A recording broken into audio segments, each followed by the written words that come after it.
Hello, my name is John Benson, and I'm going to share some thoughts and comments on Buffy the Vampire Slayer Season 3. It's such a fantastic season, wonderful season of the show because it's where Buffy the Vampire Slayer really comes together. It has production values, writing, characters, everybody's gotten it. Um, and it really goes. And there seems to be so much, so many good things going on in this season. They have a wonderful big bad, the villain, the mayor, and yeah, so there might be some spoilers here, even though I generally talk without too many spoilers. But this is a very old show.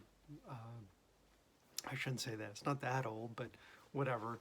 This came out in 1999 or something. So I don't feel bad at all about doing some spoilers, and whatever spoilers there are minimal. Don't worry about it. Still watch the show. It's wonderful. It's fantastic. So anyway, yes, the mayor. The mayor is the big bad. Um, who's fantastic. The actor, the casting for it just seems so perfect. This guy who is such a huge, sinister, evil, malevolent force in Sunnydale. In fact, may have been part of the reason why the Hellmouth is there to begin with. Is also germophobic and tells people to watch those words. It also has this whatever goody two part about him. Oh, and also a little fatherly, especially towards faith, and that's fan. It just they do it so well. Anyway, something that Buffy has done in really all of the seasons is really to have this theme, and they continue and they build upon these themes. They build upon these themes in episodes. Like each episode will have some sort of lesson learned, moralistic kind of story, fine. But season 3 seems to really do it all together. And season 3, it's Buffy's senior year in high school, and it's really about her becoming an adult, graduation in many more ways than one, and then they poke fun at that themselves. But certainly, this is her uh, maturing and becoming an adult, and that's set up so well, even right from episode 1 of season 3, where she has run away after the events in the end of season 2. So she's run away for the summer. Again, the season tracking us, the viewers, time also, as if we didn't see any episodes during the summer. Well, now we're picking back up. They do this a lot in Buffy. In fact, there's one episode in season 3, Consequences. It's a scene in the library with Xander, Willow, Buffy, and Giles, and the way they pan, the way they use the camera, they're really doing it, obviously to make the viewer believe that they are part of this scene. You are in it. You get to see these certain things. These things make sense. What you are seeing, and the way they are showing them, and the order that they are showing them to you, and what we see as the viewer seems to matter and count towards things in the show. That's a very fun way of bringing the audience in, and I love it. Anyway, so here's a coming of age, an adult story, becoming an adult story for Buffy, the female-centered star of the show, protagonist, and they don't necessarily just go towards a typical way a female protagonist would go. In other words, in Jane Austen or stories from 100 plus years ago, very long time ago, a female protagonist coming of age story might deal around her getting married, or finding the love of her life, or that sort of stereotypical, this is gendered type of things. And this is sort of thing that Buffy broke.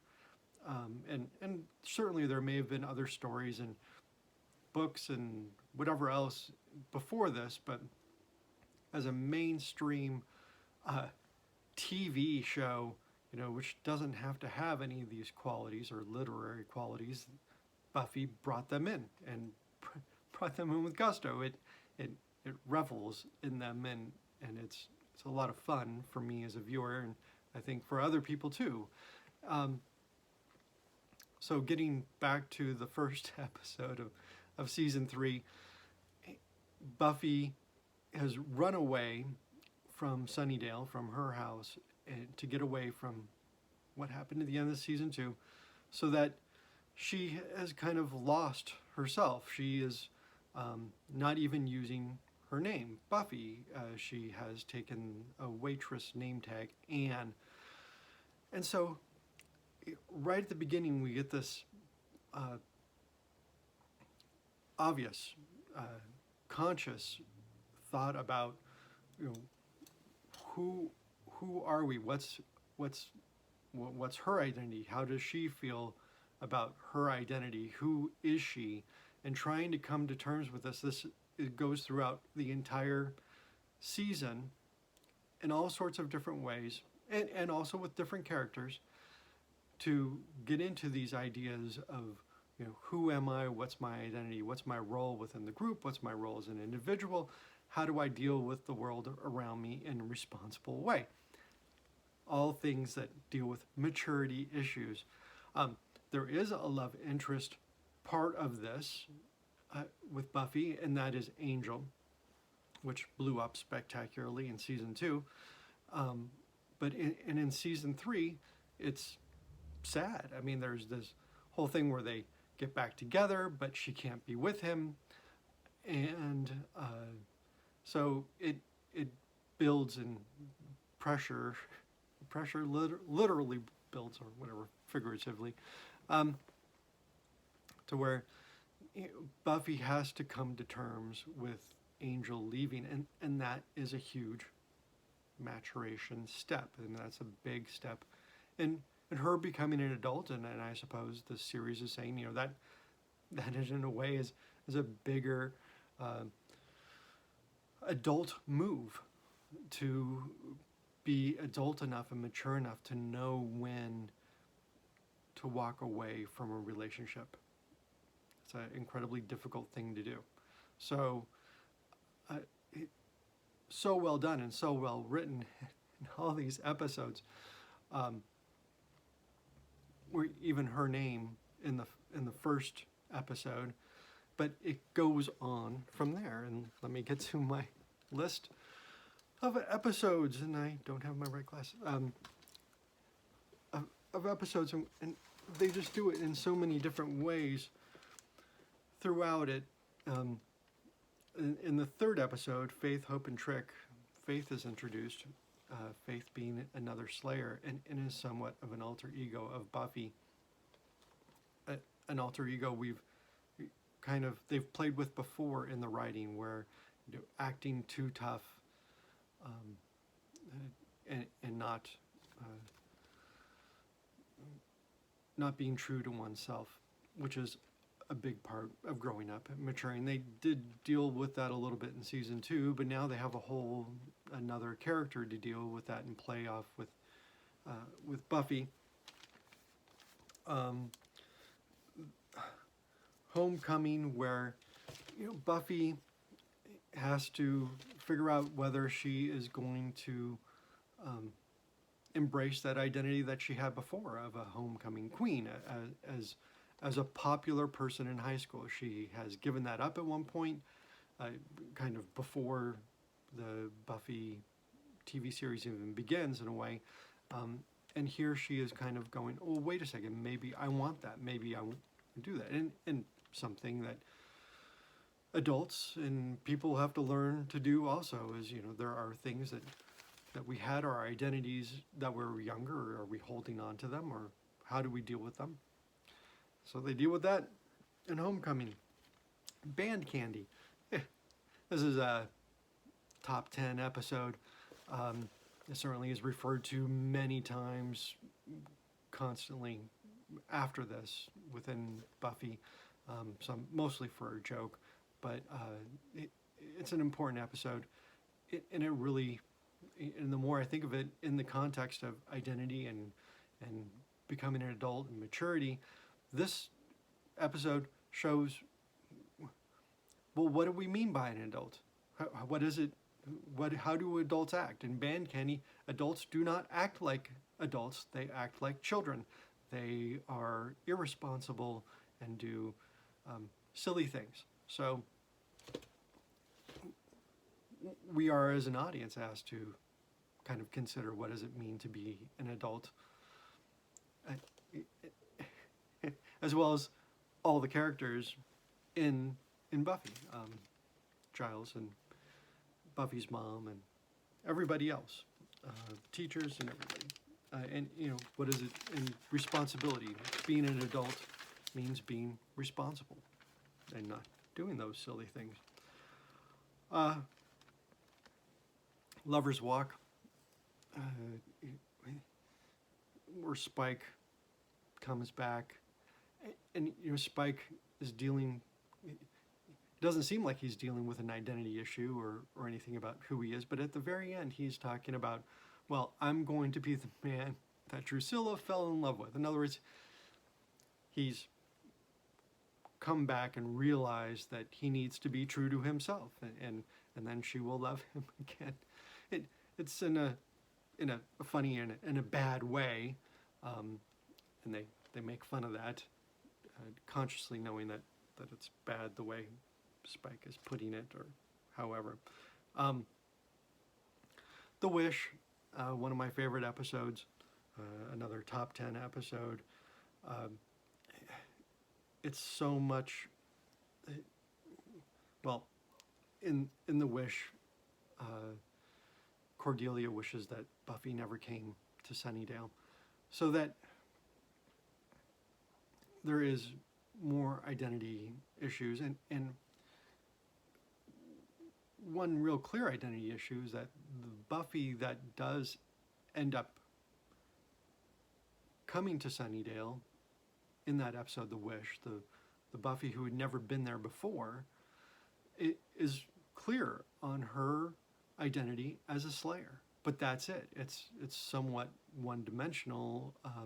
She is the Slayer. She is there to kill vampires, and that is it. And she rashly just goes straight into fight the master in the factory and loses, because she doesn't take into account her friends or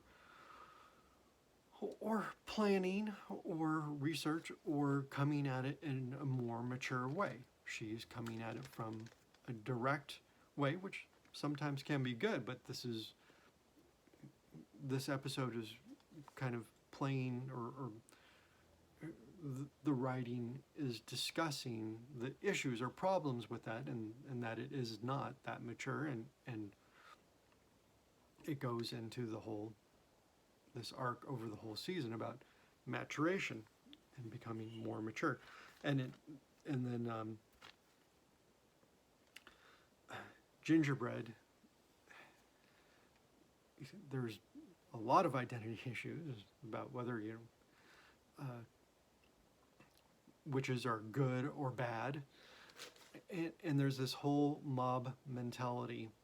I think this is a very important episode, actually way more important than I think they realized when they wrote this episode, because mob mentality is something that we all deal with. I think it's something that has been huge the past few years, and so this is somewhat of an important look on the real problems of mob mentality and the perils of not being an individual. Again, a maturity issue of are you going to be an individual? Can you differentiate yourself from the mob, the crowd, even when it's very difficult, even when everybody is telling you a certain way of doing things? Do you follow them?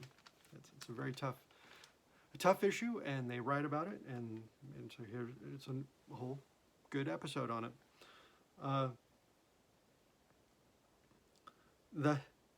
The next episode, Helpless, is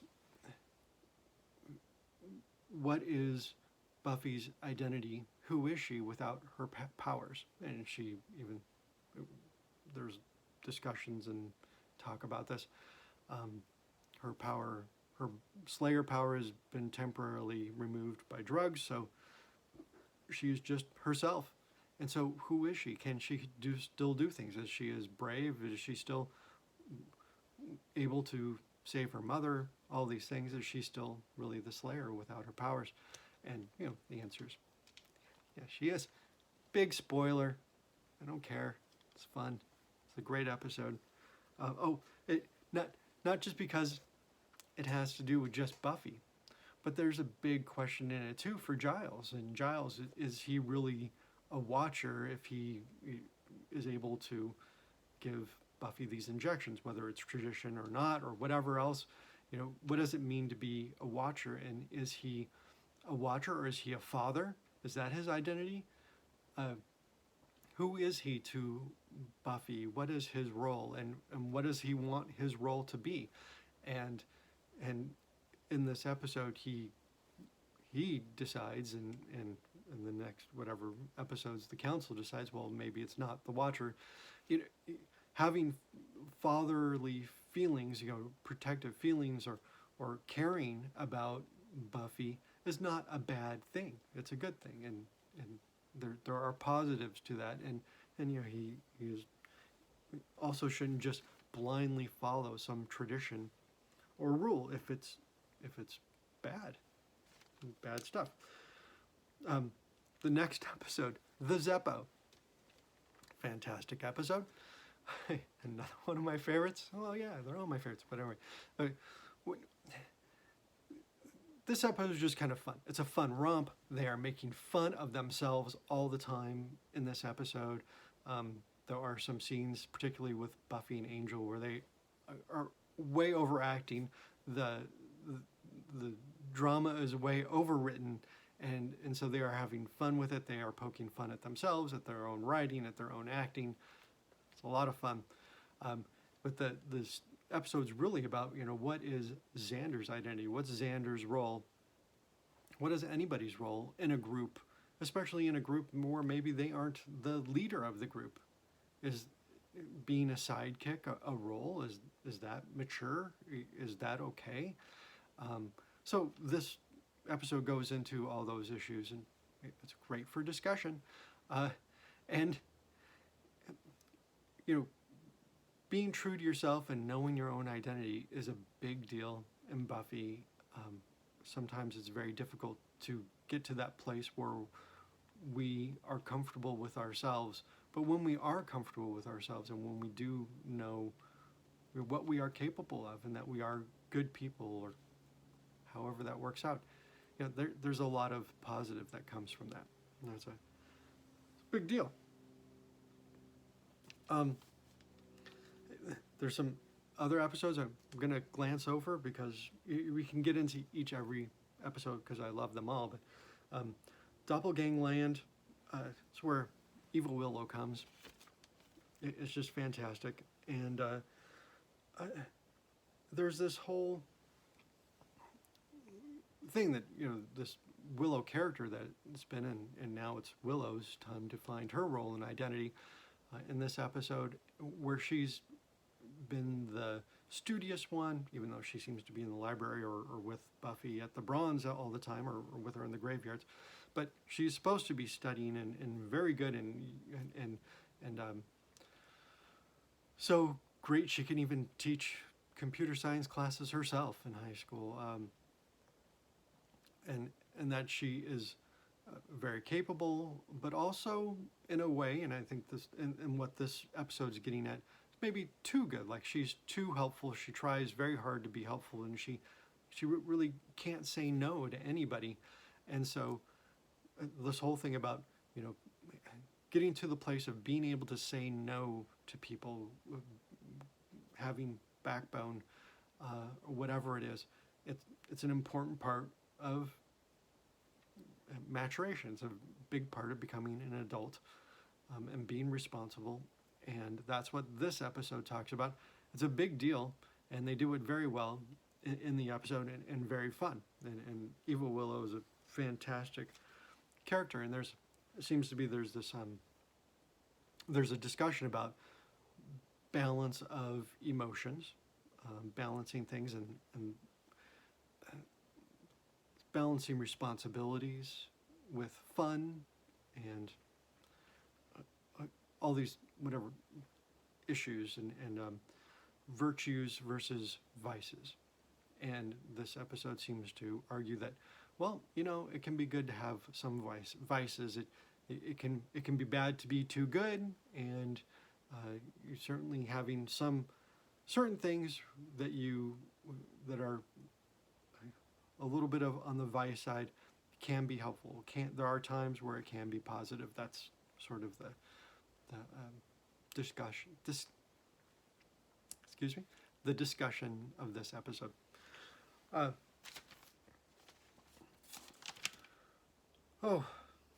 So many good episodes.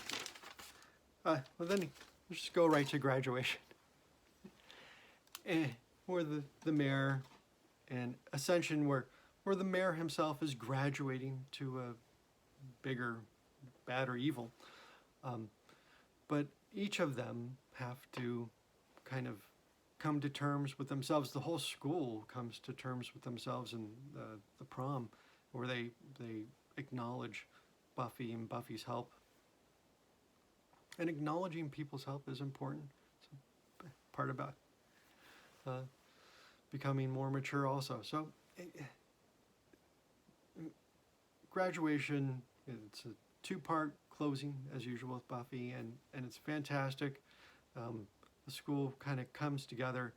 People find identities. People find new identities in the end there.